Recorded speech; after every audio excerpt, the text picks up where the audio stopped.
அன்பிற்கினிய மாதா தொலைக்காட்சி சுவைஞர்களே,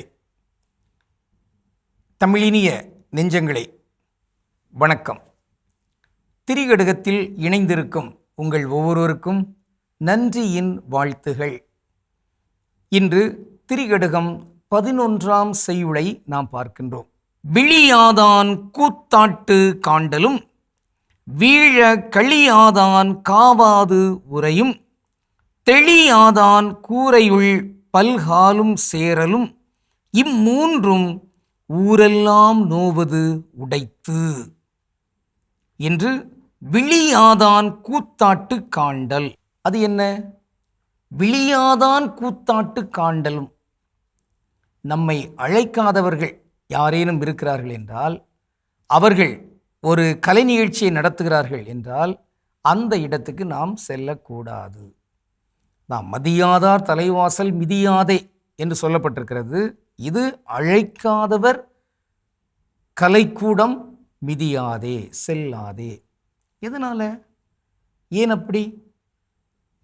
நடைமுறையில் நாம் பார்ப்போம் என்றால் அது ஒரு அரங்கம், அந்த அரங்கத்தில் ஒருவேளை 100 பேரோ அல்லது 1000 பேரோ என்ற இருக்கைகள் வைத்திருக்கிறார்கள் என்றால், அங்கு யாரெல்லாம் அழைக்கப்பட்டிருக்கிறார்களோ அவர்களுக்கு அந்த இருக்கை இருக்கும்.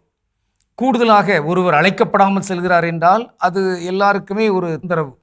அந்த அடிப்படையில் ஒரு ஒழுங்குத்தன்மையில் அழைக்காதவங்க இடத்துக்கு நீ போகாத, ஏன்னா அவர்களுக்கான ஒரு ஒழுங்கு இருக்கும், அந்த ஒழுங்கை நாம் மீறிவிடக்கூடாது என்பதாக இருக்கலாம். இன்னொன்று, அவர்கள் யாரோ என்ன பின்னணியிலோ இருக்கிறார்கள், நம்மை அழைப்பதற்குரிய தன்மையில் இல்லாத நிலையில் நாம செல்வது என்பதும் முறையல்ல. ஏனெனில் கலைஞர்கள் அவர்களுக்கு ஒவ்வொருவருக்கும் ஒவ்வொரு வகையான உள்நோக்கங்களும் இருக்கும். அதுவும் தமிழக கலைஞர்களையெல்லாம் பார்க்கின்ற பொழுது அங்கு திரைப்படத்தில் இருக்கிறாங்க, அப்புறம் அதுக்கப்புறம் நடிக்க வர்றாங்க. இது அந்த காலத்திலிருந்தே, எம்ஜிஆர் காலத்திலிருந்தே நடந்து கொண்டிருக்கிற ஒரு செய்தியாக இருக்கிறது. இவையெல்லாம் ஒரு பக்கம் இருக்கிறது. எது எப்படியோ, நாம் இங்கு அழைக்கப்படவில்லையா, அங்கு செல்ல வேண்டிய தேவையில்லை. அதான் வள்ளுவர் ஒன்றை வலிமையாக பதிவு செய்வார். இன்றியமையா சிறப்பினவாயினும் குன்ற வருப விடல். அதாவது தவிர்க்கப்பட முடியாத ஒன்று, அது இன்றி அமையாது. அப்படிப்பட்ட ஒரு நிலை இருந்தாலுமே கூட நம்முடைய மாண்பை, மதிப்பை, ஒரு பொது நலத்தை, ஒரு பொதுத்தன்மையை அது சீர்குலைக்கிறது, சிதைக்கிறது என்றால் அதை செய்து விடாதே. இயேசு பசியாக இருக்கிறார், கடும் பசி, 40 நாட்கள் தவம். சாத்தான் சோதிக்கிறது, உனக்கு ஆற்றல் இருக்கிறது, நீ இந்த கற்களை அப்பமாக மாற்று, உண் என்று சொல்கிறது. இயேசு உண்டாரா? இல்லை, இல்லை.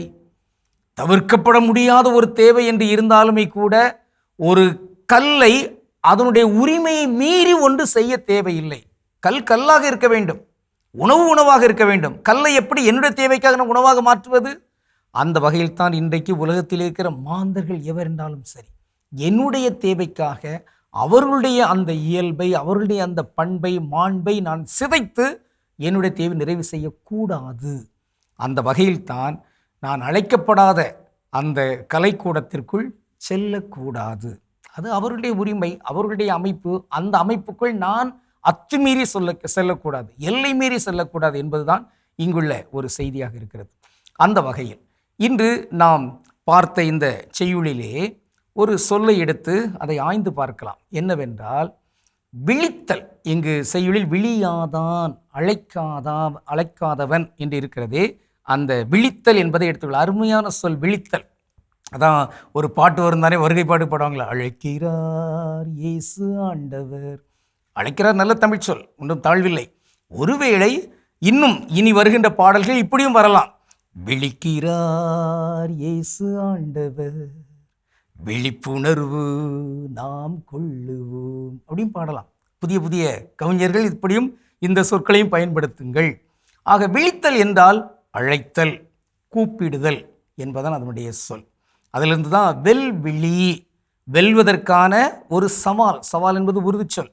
ஆக விழித்தல், நான் வெல்வதற்கான அங்கே ஒரு போட்டி, அதற்கான ஒரு அழைப்பு அங்கு தரப்படுகிறது என்பதாக எல்லாம் நாம் பார்க்கிறோம். இந்த வகையில் யாருக்கெல்லாம் அந்த லீ, லீ, ழி இவையெல்லாம் சொல்வதற்கு கடினமாக இருக்கிறதோ அவங்க இந்த திரிகடுகத்தை திரும்ப திரும்ப படிக்கலாம். ஆக அதில் ஒன்றுதான் விழித்தல். ஆக இந்த வகையில் அதற்கான முயற்சியை மேற்கொள்வதற்கு நாம் இங்கு உறுதியேற்றுக் கொள்வோம். விழித்தல் என்பதை நாம் பார்த்து கொண்டிருக்கிறோமே, அதில் ஒரு செய்தி என்னவென்றால், கால் டாக்ஸி அப்படின்னு சொல்கிறாங்க பார்த்தீங்களா? அதுக்கு என்ன தமிழ்? வழக்கமாக கால் டாக்ஸிங்கிறாங்க. வாடகையுந்து அதனுடைய பொருள். இருப்பினும் அங்கு கால் என்கிற அந்த சொல்லும் இருக்கிறதுனால வாடகை விழியுந்து அல்லது விழியுந்து அல்லது விழி வாடகையுந்து அப்படிங்கிறத பயன்படுத்தலாம். அப்புறம் கால் கேர்ள் அப்படிங்கிற மாதிரிலாம் பயன்படுத்துகிறாங்க. அது விழி மகள். அப்படியெல்லாம் இந்த சுக்குமுகத்தில் இருக்கக்கூடாது. நன்று. அழைக்கப்படாத இடத்திற்கு நாம் செல்லக்கூடாது. சிறப்பாக கலைகள் நடைபெறுகிற அந்த இடத்தில் நாம் அதற்கென்று அழைக்கப்படவில்லை என்றால் அங்கு செல்லக்கூடாது. அதிலே ஒன்று அவர்களுடைய மாண்பை மதிப்பதாகவும் நாம் இருக்க வேண்டும், இன்னொன்று நம்முடைய மாண்பை சிதையாதவர்களாகவும் இருக்க வேண்டும்.